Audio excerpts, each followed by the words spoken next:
시간 우리에게 주신 하나님 말씀 보도록 하겠습니다. 자, 하나님 말씀은 신약 성경 174면에 있는 요한복음 15장 18절로 26절 말씀입니다.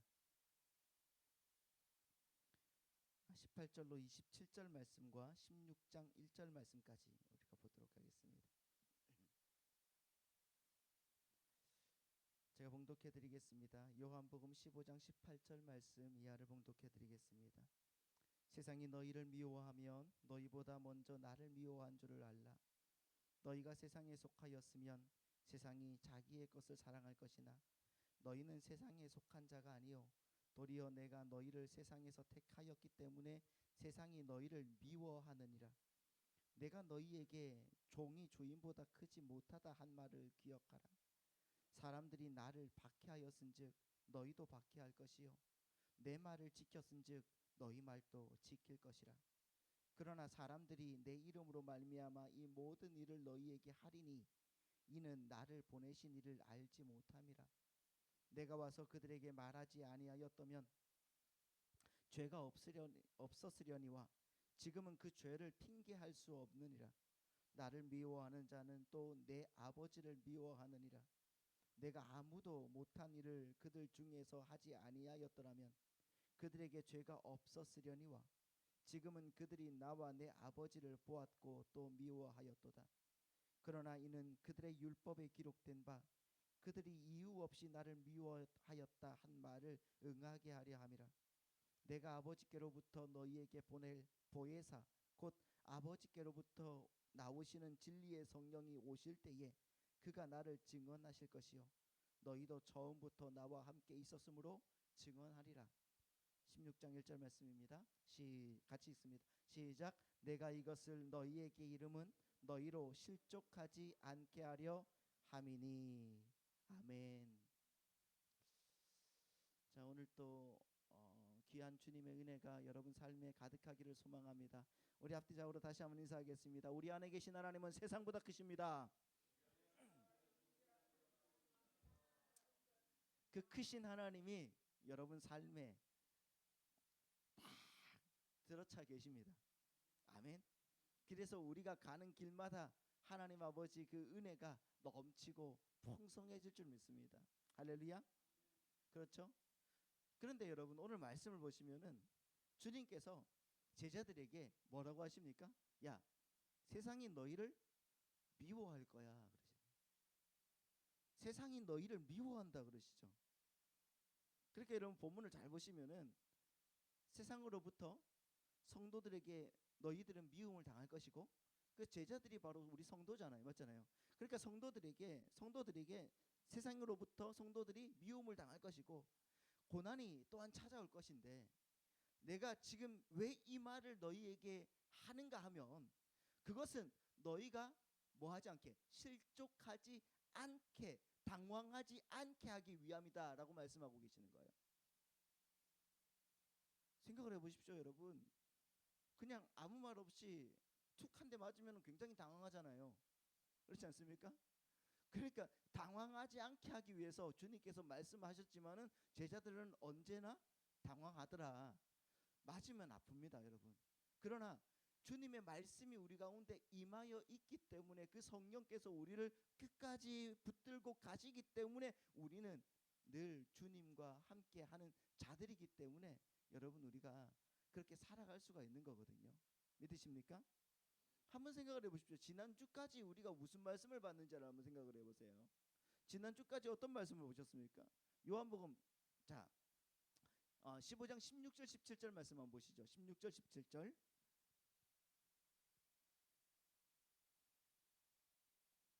자, 같이 한번 읽어볼까요? 시작.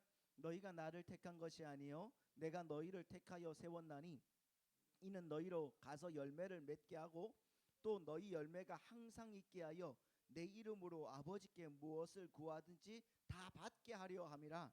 내가 이것을 너희에게 명함은 너희로 서로 사랑하게 하려 함이다. 이렇게 말하고 있습니다. 자, 여기서 보십시오. 지난주까지 우리가 뭘 봤다고요? 하나님께서 열매를 맺게 하신다. 너희들을 통하여서 하나님께서 열매를 맺게 하실 거야. 내가 열매를 맺는 게 아니야. 그러니까 우리가 열매를 맺는 게 아니잖아요. 그렇잖아요. 우리가 열매를 맺는 게 아니라 하나님께서 열매를 어떻게 하신다? 맺게 하신다는 거예요. 맺게 하신다. 여러분 이 말씀은 사역 동사예요. 맺게 하신다는 거예요. 그러니까 사역 동사가 뭐예요? 누군가가 하게 함으로 그 결과가 이루어지는 거란 말입니다. 그러니까 우리가 열매를 맺을 수 있는 게 아니에요. 하나님이 우리를 통하여서 열매를 어떻게 한다? 맺게 하신다. 그리고 계속적으로 보면은 너희 열매가 항상 있게 해서, 자 16절 말씀 계속 보여주세요. 자 너희 열매가 항상 있게 해서, 그러니까 과실을, 그러니까 열매가 항상 있게 하시는 분 또 누구란 말이에요? 하나님이시라는 거예요. 내 힘으로 열매를 꽉 붙잡고 있는다고 해서 그 열매가 있는 게 아니에요. 하나님이 열매가 있게 하신다. 또한 뭐라고 하겠습니까? 내 이름으로 아버지께 무엇을 구하든지 다 어떻게 하신다? 받게 하신다. 그러니까 모든 것을 다 하나님께서 어떻게 하시겠다? 하시겠다. 하나님께서 하신다는 거예요. 이 말씀을 보면은 참 그 알미니안주의나 아니면은 이런 그 보편 구원론자들의 말이 참 마음이 안 닿습니다. 어떻게 내 힘으로 합니까? 안 돼요. 모든 것은 다 하나님께서 하신다는 겁니다. 할렐루야. 17절 말씀이에요. 왜 그런가? 왜 하나님이 하시는가? 시작. 내가 이것을 너희에게 명함은 너희로 서로 사랑하게 하려 합니다. 너희로 서로 사랑하게 하기 위함이다. 그러니까 당신의 친구로서 그렇게 우리를 사랑하는 자가 되게 하신다고 그러시는데, 그렇잖아요. 우리가 사랑하는 자가 되게 만들어 주신다고 했는데 느닷없이 오늘 본문에서 18절에서 뭐라고 한다고요? 세상이 너희를 미워할 거야 라고 하시는 거예요. 세상이 너희를 미워할 거야. 여러분 보시기에는 이게 문맥이 맞다고 생각하십니까? 예? 문맥이 맞는 것처럼 보이십니까? 맞아요? 맞아요. 성경이니까 맞죠. 맞지 않다고 생각하는 사람도 있단 말입니다. 그래서 네, 사랑에 대해서, 열매에 대해서 그렇게 기껏 주님께서 이야기해놓고 갑자기 세상이 너희를 미워할 텐데 그때 그 세상이 너희보다 먼저 나를 미워한 줄 알아라. 여러분 하나님의 사랑 안에 있으면은 늘 열매 맺는 삶을 살아서, 우리는 그렇게 생각하잖아요. 그렇게 늘 열매 맺는 삶을 살아서 늘 평안하고 늘 감사하고 늘 존귀하게 되고 그런 삶을 살아가야 될 것 같은데 주님께서 말씀하시는 거예요. 아니야. 이 세상이 너희를 지금부터 미워할 거야. 그러니까 이상한 겁니다. 사람들이. 왜 그렇지? 근데 보십시오. 여러분 예수님은 우리가 하나님의 사람으로 지어져 가면 갈수록 그만큼 성도를 향한 세상의 미움이 가중되게 되어 있다는 것을 지금 말씀하고 계시는 거예요. 그래서 17절에서 내가 너희를 반드시 사랑하는 자로 만들어 줄 거야 라고 말씀한 그 바로 뒤에 그런데 세상이 너희를 미워할 텐데 어떻게 하면 좋지? 라고 이어지는 겁니다. 그리고 주님 말씀하시죠. 그때 너희들 절대로 당황하지 마. 내가 너희들을 잘 이끌어 줄 수 있도록 내가 성령님을 보내줄 거야. 이렇게 이어지는 말씀이거든요. 이 말씀이. 아시겠죠? 그러면 설교는 끝이죠. 그렇지 않습니까? 그러니까 여러분 이 말씀은요. 우리가 상식적으로 알고 있던 것과 참 많이 달라요. 아니 성경이 말씀하고 있는 게 우리의 상식하고는 완전 다르다니까요. 세상적인 상식이랑 성경이랑 완전 다릅니다. 그렇잖아요. 우리는 우리의 변화가 세상을 바꿀 수 있는 것처럼 바꿀 수 있다고 생각하죠. 내가 변화되었으니까 나의 변화를 통하여서 세상이 바뀌어질 거야 라고 생각합니다. 내가 먼저 사랑하고 내가 먼저 섬겨주고 내가 먼저 바르게 살면은 이 세상 또 우리를 본받아서 바르고 청렴하고 새 사랑이 넘치는 곳으로 변화될 것이라고 우리는 그렇게 알고 그렇게 믿고 있지 않습니까? 그런데 아닙니다. 아니에요. 여러분 그래서 여러분 똑바로 살자 막 그렇게 얘기하는 것 아닙니까? 그리스도인들이 먼저 세상을 개혁해야 돼. 살기 좋은 곳으로 만들어야 돼. 그래서 우리가 먼저 깨끗하게 살아보자. 여러분 여태껏 알고 있었던 게 바로 이런 것 아닙니까? 그런데 성경은 야 너희가 사랑하는 사람이 되면 될수록, 너희가 구원받은 사람이 되면 될수록, 너희가 은혜 안에 들어가면 있을수록 세상이 너희를 더 미워할 거야. 그런다고요. 그들이 너희를 보고 너희들의 삶을 추구하고 그렇게 변화될 거야. 성경은 그렇게 이야기하고 있지 않다고요. 여러분 이렇게 생각하는 건 큰 착각입니다. 기독교가 지금 크게 잘못 생각하고 있는 것 중에 하나가 바로 성도가 바르게 살면 세상이 변한다는 거예요. 이것처럼 큰 착각이 없습니다, 여러분. 그럼 우리는 착각에 살 필요가 없다는 거야? 아니에요. 여러분 성도가 아무리 바르게 살아도 하나님이 택하지 않은 세상은 변하지 않습니다. 그 성도만 변할 뿐이지. 믿으십니까? 오히려 사람을 더 미워하게 되어 있어요. 그 사람을. 아니 엄밀히 말하면은 변할 것을 기대하고 바르게 살려고 하는 그것 자체가 뭡니까? 믿음이 없다는 겁니다. 따라서 교회의 개혁을 외치는 어떤 무리들의 바르게 살기 운동, 뭐 바르게 살아서 세상을 변화시키자, 이런 모토는 너무나 여러분 비성경적인 거예요. 우리가 바르게 살아서 세상이 변하는 게 아니에요. 바르게 살아서 세상이 변하는 게 아니라 하나님이 그들을 택해서 그들을 변화시키는 것입니다. 무슨 뜻인지 이해하시죠? 생각을 해보십시오. 여러분 성도가 바르게 살아서 세상이 변한다면 뭐 때문에 하나님이 당신의 아들을 보내서 죽게까지 만드셨겠습니까? 그렇잖아요. 차라리 그냥 신자들을 많이 만들어내서 바르게 살기 운동을 해서 그렇게 살아보면 더 그게 옳지 않겠습니까?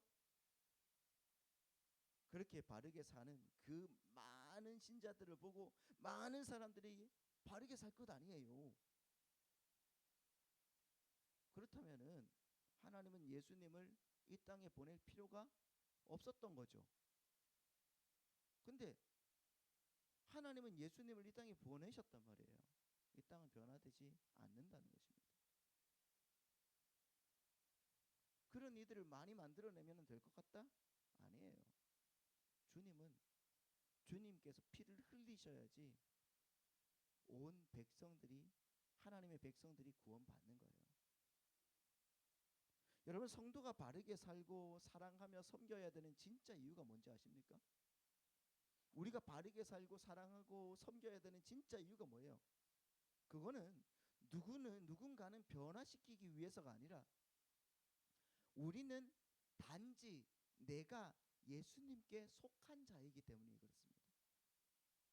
세상에 속한 사람이 세상의 가치관으로 사는 것처럼 나는 하나님의 나라와 십자가의 원리에 따라서 살게 마련인 것이에요. 그렇기 때문에 하나님의 택한 백성들은 하나님의 나라와 십자가의 원리로 사는 거예요. 그렇기 때문에 다르게 살고 바르게 사는 거예요.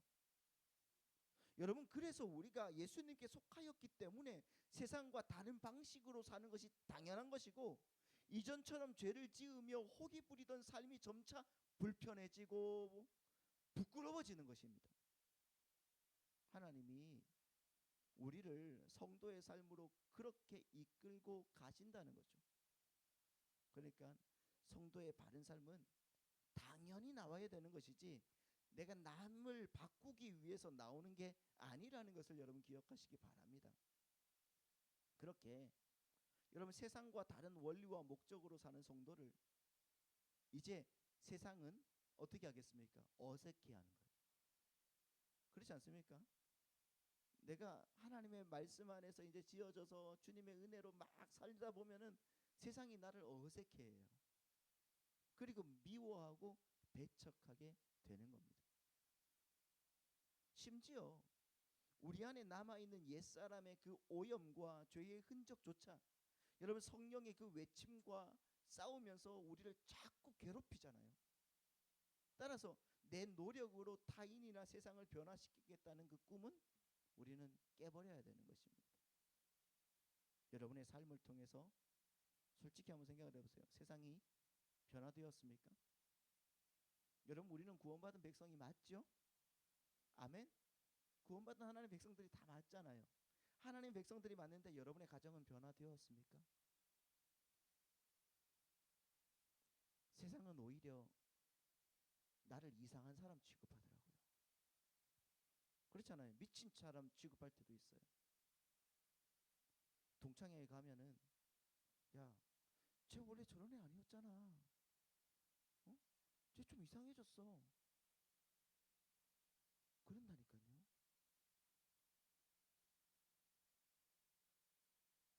그렇게 우리랑 술 잘 먹고 그렇게 우리랑 잘 놀다가 쟤 왜 저렇게 나사가 하나 빠진 것 같이 보이냐? 그렇게 우리는 세상을 바꾸려다가 그렇게 애쓰다가 지치는 과정을 통해서 세상은 정말 변하지 않는구나 하는 진리를 깨닫는 거예요. 여러분 세상은 변하지 않는다는 게 진리예요. 그러다가 한 번씩 진짜 그러다가 한 번씩 어쩌다가 진짜 한 번씩 여러분 나의 삶을 보고 누군가가 돌아오죠. 그렇죠? 누군가가 나를 본다고요. 나를 돌아오면 그것은 여러분 여러분의 훌륭함 때문이 아니에요. 여러분 착각하지 마시라고요. 그러니까 여러분의 훌륭함 때문이 아니라 하나님이 지금 또 일하고 계심을 우리는 배우는 거란 말이에요.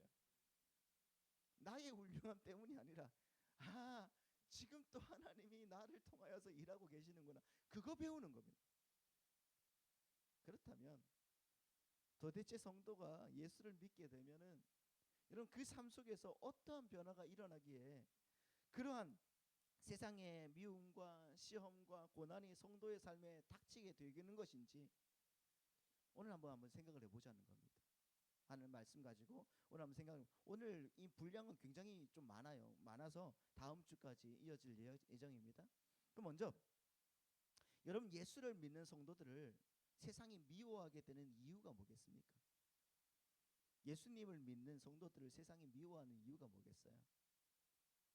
세상이 여러분을 미워하게 되는 이유는 예수를 믿는 자들의 삶 속에서 자연스럽게 드러나는 세상과 차별되고 구별된 삶의 방식과 자세 때문인 겁니다.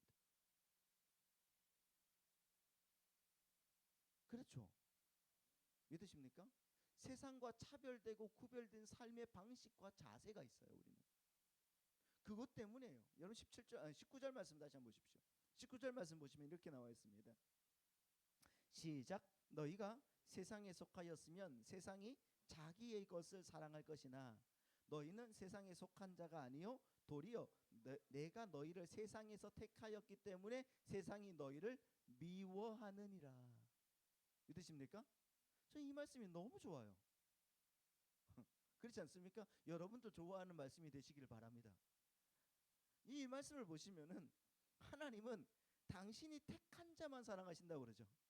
그렇잖아요. 하나님 당신이 택한 자만 사랑하고 구원하고 나머지 세상은 그들을 미워한다고 말하고 있어요. 그들을 미워한다. 세상은 우리를 미워한다고 말하고 있습니다. 그러니까 하나님은 당신께서 택한 자만 구원하신다는 말씀을 하고 계시는데 그러면서 19절 초반의 말씀을 보시면 이렇게 나와 있죠. 세상은 자기의 것을 사랑한다. 너희가 세상에 속하였으면 세상이 자기의 것을 사랑할 것이나 세상은 자기의 것을 사랑한다고 말씀하고 계시죠. 그러니까 세상은 자기들과 한 편만 사랑한다는 거예요. 편먹은 사람들만 사랑한다는 거예요. 자기들과 편먹은 사람들만 사랑한다. 세상에 속하지 않은 하나님 나라의 사람들은 하나님 나라의 백성들은 세상이 그래서 미워해야 정상이다라는 말입니다.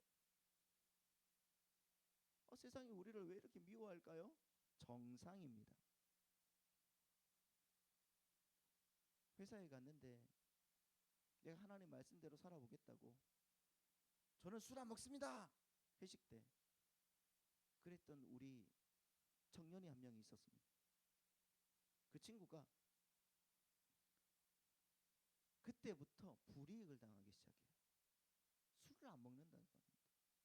술 안 먹는 거 얼마나 좋습니까? 건강에도 좋고 또 뭐 다 술 취해 있으면 다 택시 태워 보내주고 얼마나 좋습니까? 술 안 먹는다고 그때부터 얼마나 갈굼을 당하는지. 목사님, 저 어떻게 해야 돼요?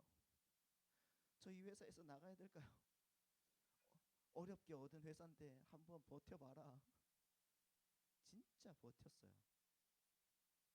미친 듯이 버텼는데 그래도 싫어하더라고요. 그런데 여러분, 한 3년이 지나니까 술 안 먹는 팀장이 들어오더라는 거예요.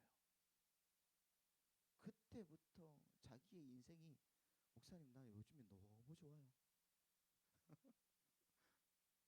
그때부터 인정을 해주더라는 거죠. 인정받으려고 하는 게 아닙니다. 여러분 우리가 세상 사는 게 너무 힘듭니다. 그렇지 않습니까? 세상은 자기와 속한 자기 편만 사랑하기 때문이에요.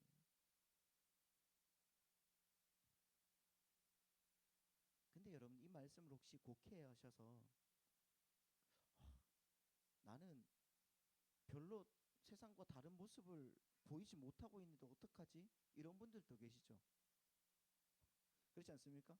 나는 TV도 많이 보고 나는 세상적인 어떤 유흥도 많이 하고 세상적인 것에 많이 치우쳐 있는 것 같은데 그럼 나는 세상과 구별되어서 선택된 사람이 아닌가? 이런 고민을 하신 분들이 혹시 계실지도 몰라요. 목사님 저는 구원받은 백성이 아닌가요? 난 왜 이런 게 너무 좋을까요? 좋은 고민이죠. 좋은 고민입니다. 성도는 반드시 그 고민을 하게 돼 있어요. 왜? 나에 대해서 절대 나는 만족할 수가 없거든요. 그러나 여러분 성도들에게서 나타나야 하는 세상에서의 구별됨은요. 그런 의미에서의 구별됨에만 국한한 것이 아니에요. 여러분 그런 가시적인 구별에만 국한된 것이 아니란 말입니다. 그럼 여러분 솔직히 우리는 다 어떻게 해요? 죽어야 되는 거예요. 저도 드라마 되게 좋아하거든요. 저도 영화 같은 거 되게 많이 보러 가거든요. 저도 여러분 세상적인 유흥이나 이런 것들에 대해서 별로 뭐 한다고 하면은 하지 마. 그거 나쁜 거야, 죄야. 하지 않거든요. 해라고 해요, 해라고. 하고 나서 네가 어떤 사람인지 보면 되지 하면서 물론 여러분 그런 차별화되고 구별이 된 삶의 모습은 성도의 삶에 그 나타나야 되는 아주 소중한 열매가 맞습니다.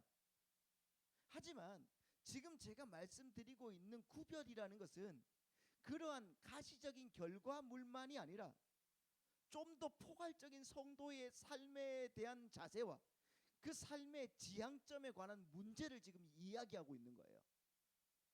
여러분 우리 성도는 세상과 구별되어서 근본적인 삶의 자세와 지향점이 점점 바뀌어지는 사람들인 거예요.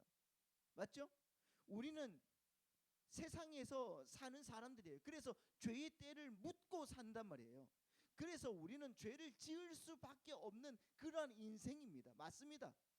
하지만 하나님이 이끌어 가시기에 성령께서 나의 삶을 그렇게 견인해 가시기에 근본적인 삶의 자세와 지향점이 점점 바뀌어져 가고 있기 때문에 세상과 섞일 수가 없다는 말인 거예요. 우리는 믿으십니까?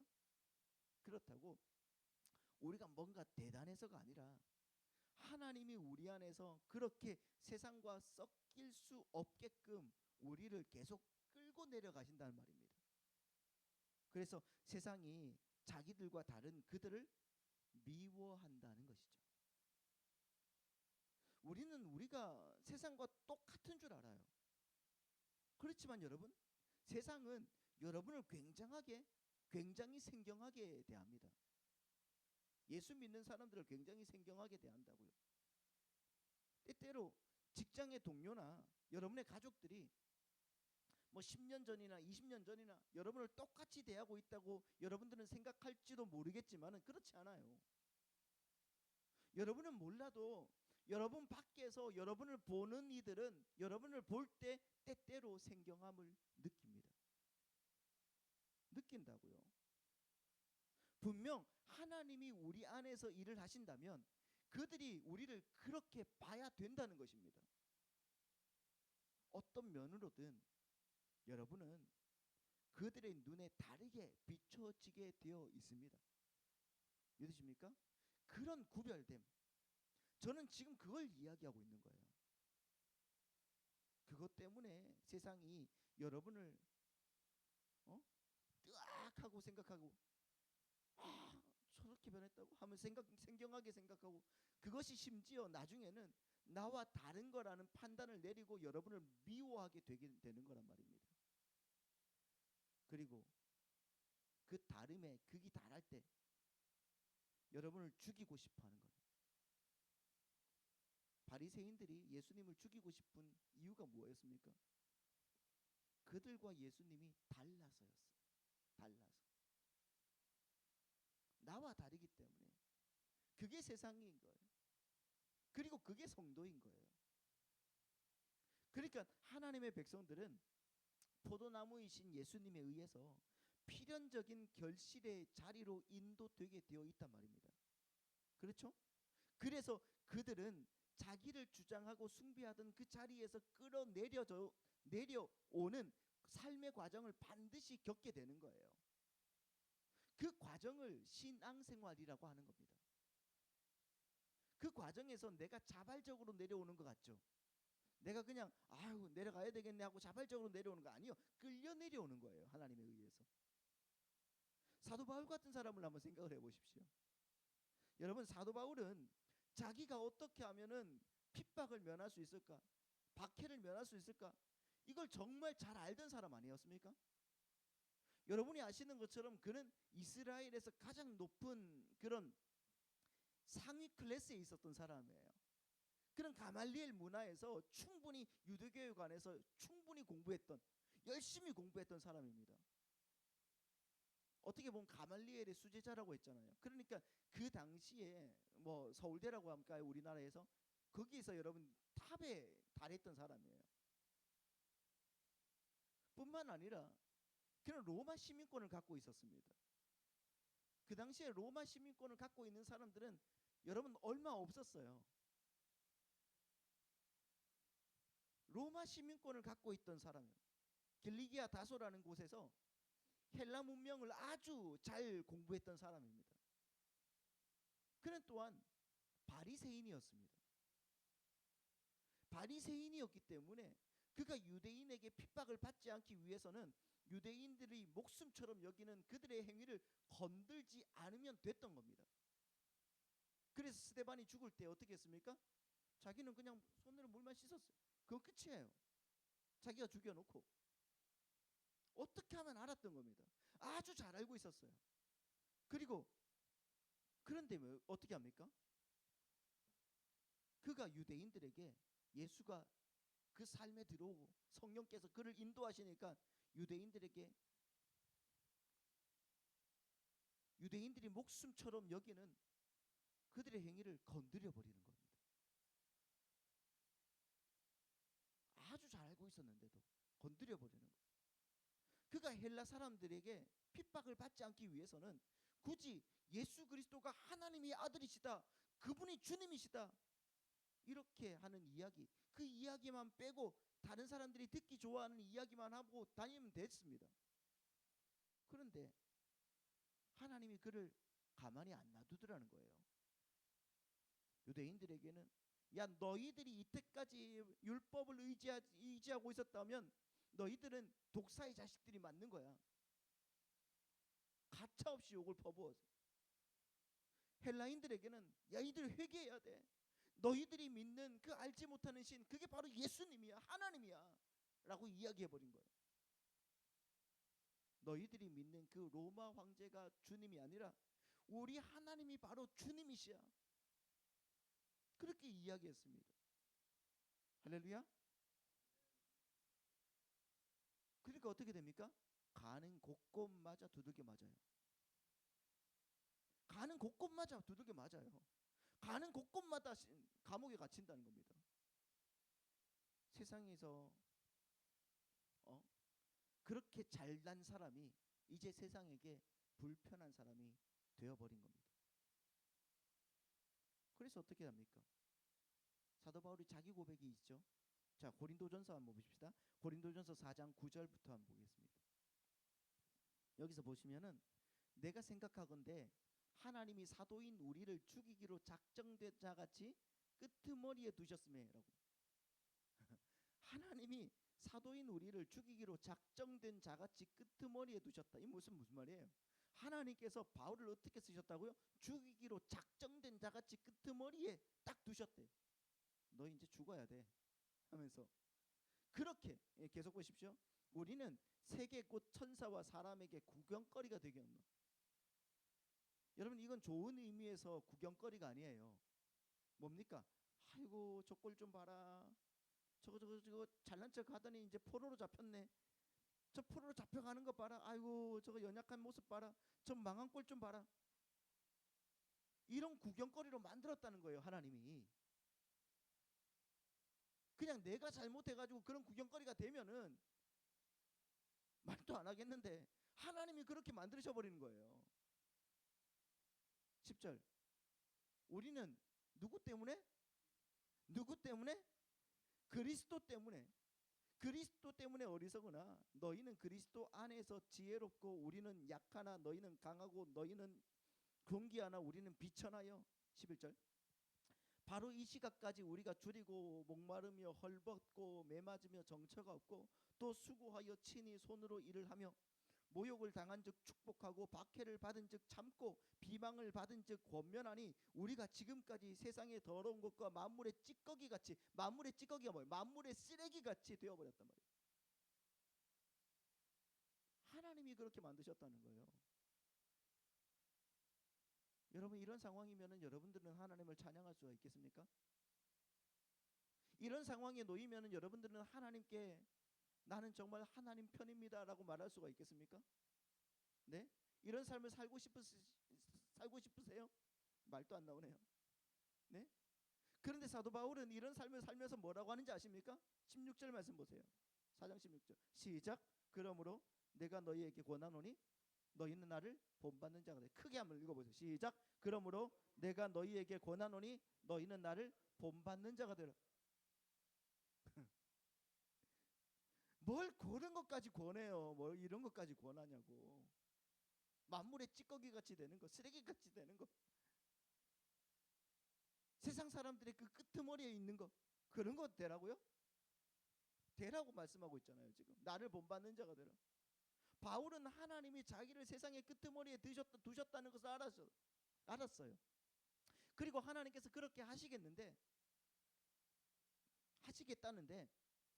자신이 가타부터 말할 자격이 없다는 것도 알았단 말입니다. 그래서 그는 그 자기에게 맡겨진 그 자리에서 그냥 입으로 그의 삶으로 하나님이 시키시는 일만 그냥 하다 간 겁니다.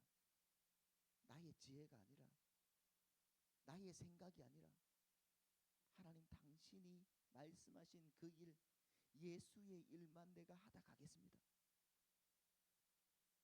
그랬더니 그게 향기로 격발되는 거예요. 그랬더니 그게 색깔로 격발되는 거예요. 여러분 우리가 그렇게 하나님의 포로로 살게 되었을 때 세상은 우리 때문에 불편한 겁니다. 하나님이 여러분을 끌고 내려가는 그 과정 동안에 세상은 여러분을 불편해할 거예요. 왜요? 하나님이 여러분에게 하나님을 아는 향기를 줄 거거든요.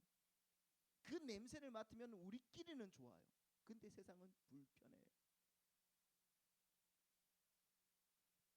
그래서 여러분의 친구가 자꾸 떨어져 나가는 겁니다. 예수를 믿고 친구 점점 많아진다. 물론 여러분 교회 안에 친구들이 생기는 건 당연하지만은 밖에 친구들이 점점 나를 더 좋아해. 그리고 놀러 갈 때마다 나를 꼭 불러줘. 그건 뭔가 잘못된 거예요. 그것 부러워하는 친구들 있죠. 잘못된 거라니까요. 그거. 세상은 여러분들 때문에 불쾌해진단 말이에요. 근데 왜 불러요? 왜 불러? 야, 저거 데리고 가면 술집도 못 가고 정말 노래방도 가도 맨날 찬송가만 부르는데 어떻게 저 데리고 가느냐. 쟤한테는 절대로 이제 연락하지 마. 이렇게 되셔야 되는 겁니다. 할렐루야. 야, 쟤는 예수를 믿으나 안 믿으나 우리와 똑같으니까 너무 재밌더라. 여러분 저 데리고 다니자. 이거 안 되는 겁니다. 할렐루야. 이건 여러분 가족들이라고 예외도 아닙니다. 어떤 면에 있어서는 가족들 중에 세상에 있을 때 그 핍박이 가히 상상을 초월할 때가 있습니다. 왜냐하면 우리와 가까운 사람은 항상 우리를 향한 세상적 기대가 다른 사람들보다 훨씬 더 커요. 여러분 직장 동료는 여러분에 대한 기대가 별로 크지 않습니다. 그냥 자기들 놀 때 같이 재밌게 놀아주고 자기들 일할 때 협력 잘해주면 그만이에요. 그게 끝이에요. 그게 기대란 말입니다. 그러나 여러분의 가족들은 그거와는 비교할 수도 없는 기대가 여러분들께 있습니다. 그들은 여러분을 내 거라고 생각하고 있거든요. 그래서 엄청난 기대가 있어요. 사회적으로 세상적으로 높은 자리에 올라왔으면은 하는 그 기대. 혹은 내 거니까 나에게는 좀 더 성실해주고 순종적으로 좀 해줬으면 하는 그런 기대. 왜? 내 거니까. 근데 여러분이 하나님에게 여러분을 올인하게 되면, 그렇잖아요. 하나님에게 여러분을 올인하게 되면은 그 가족이 여러분을 질투하게 되어 있는 거예요. 미워하게 되어 있는 겁니다. 마태복음 10장 34절 말씀 보십시오. 같이 읽습니다. 시작. 내가 세상에 화평을 주러 온 줄을 생각하지 말라. 화평이 아니요 검을 주러 왔노라. 내가 온 것은 사람이 그 아버지와 딸이 어머니와 며느리가 시어머니와 불화하게 하려 함이니 사람의 원수가 자기 집안 식구다. 이렇게 말하고 있어요. 사람의 원수가 자기 집안 식구야. 또 아멘하면 어떡해요 그걸. 여러분의 원수가 식솔들에게서 나온다는 거예요. 식솔들에게서. 어떤 분이 이 구절을 딱 읽더니 며느리가 시어머니를 미워하는 건 다분히 성경적이다 이렇게 이야기하시는 분들이 계셔요. 아니에요 여러분. 이렇게 얘기하는 분들이 계시는데 그런 이야기가 아니에요. 그런 이야기가 신앙 때문에 불화가 생기는 거 그거 이야기하는 거지. 왜 며느리들은 시어머니를 그렇게 미워할까? 왜 미워할까요? 이해가 잘 안 가서. 응? 시자만 들어가면은 아주 시금치도 안 먹어요. 그래서 아니 성도는 뭐가 좀 달라야 되지 않겠습니까? 예전에 어떤 집사님 간증을 들었는데 자기가 어떤 이제 부흥회에 참석해서 은혜를 크게 받았어요. 근데 자꾸 이제 자기 마음속에 너의 시어머니를 용서해라. 너의 시어머니를 용서해라. 너의 시어머니 잘 섬겨야 돼. 이런 음성이 자꾸 들리더라는 거예요. 웬만하면 거기에서 그래요 하나님 저 우리 시어머니 잘 모실게요 그럴 텐데 그게 시어머니라는 게 이게 섬겨야 될 분이 시어머니라는 게 못 견디겠더라는 거예요. 못 견디겠더라는 거예요. 그러면서 여러분 안 돼 그럴 수 없어 하면서 그 부흥집회에서 뛰쳐나가버렸다는 거예요. 그렇게 싫을 때 그렇게 왜 그럴까요? 여러분 언제부턴가 교회가 우리의 본연의 색깔을 잊어버렸어요. 본연의 냄새를 잃어버렸어요. 그래서 세상과 너무 사이좋게 한 방향으로 지금 흘러가고 있어요. 세상과 교회가 아무런 분쟁이 없어요. 그죠? 세상과 교회가 아무런 분쟁이 없어요. 예수를 믿는다고 하면서 세상에서 사는 방법은 세상 사람들과 똑같아요. 뿐만 아니라 지향하는 목적지도 이제 똑같아요. 요즘에 종교다원주의를 주장하는 사람들이 야, 종교는 모두 다 하나인데 왜 기독교 너희들만 왜 그렇게 배타적이야? 그렇게 손가락질하는 거 여러분 많이 들어보셨잖아요. 여러분 그렇다고 해서 우리 기독교가 지금 뭔가 잘하고 있는 거라고 착각하지 마시기 바랍니다. 그들이 그렇게 무례하게 기독교에게 너희들도 하나인데 너희들도 우리도 다 하나인데 그 배탕성 다 버리고 우리랑 합치자 이야기할 수가 있는 것은 왜 때문에 뭐 때문에 그렇습니까? 우리의 색깔을 우리의 냄새를 지금 우리가 잃어버렸기 때문인 거예요. 그래서 그들이 그렇게 우리에게 무리하게 나오는 거예요. 너희들 보니까 이제 냄새도 별로 없더만.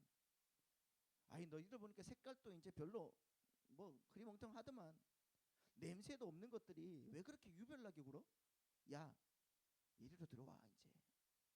이렇게 이야기하고 있는 거죠.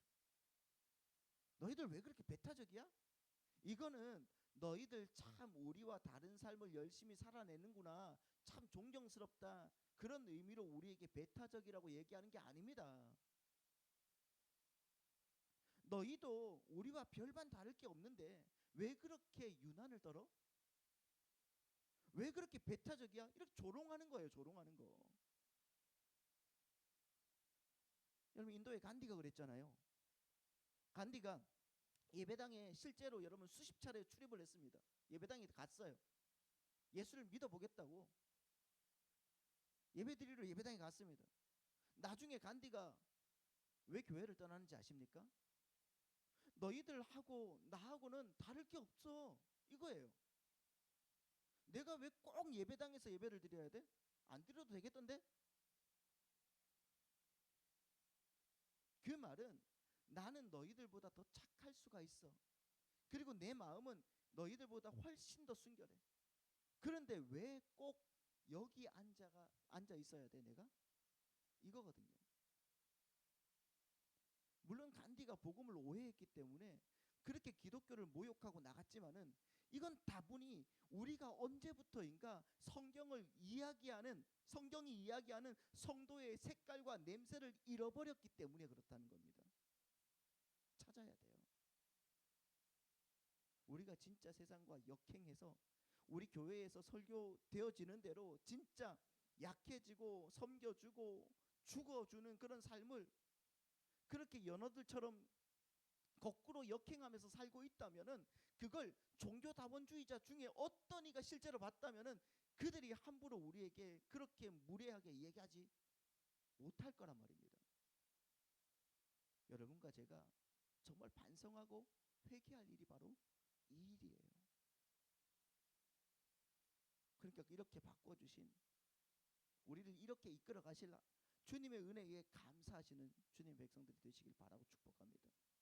그래서 우리 인생 속에서 왜 성결의 영이신 하나님의 아들 예수 그리스도의 십자가가 이 세상에 설 수밖에 없었는지, 그리고 그 예수님의 십자가가 이 세상에서 서지 않았다면 우리의 결국은 어떻게 끝나게 될 것인지, 그러한 자들에게 부어진 하나님의 은혜가 얼마나 풍성한 것인지, 도저히 살아날 수도 없고 살아서도 안 되는 이런 존재를 어떠한 능력으로 살려내신 것인지에 관해서 우리는 몸으로 배우고 말씀으로 배우는 신앙생활이라는 과정을 잘 걸어가요. 그 길을 잘 걸어가면서 주님의 은혜 안에서 정말 세상에게 미움을 받아도 우리는 하나님의 자녀입니다 고백할 수 있는 하나님의 백성들 다 되시기를 예수님의 이름으로 간절히 축원드립니다.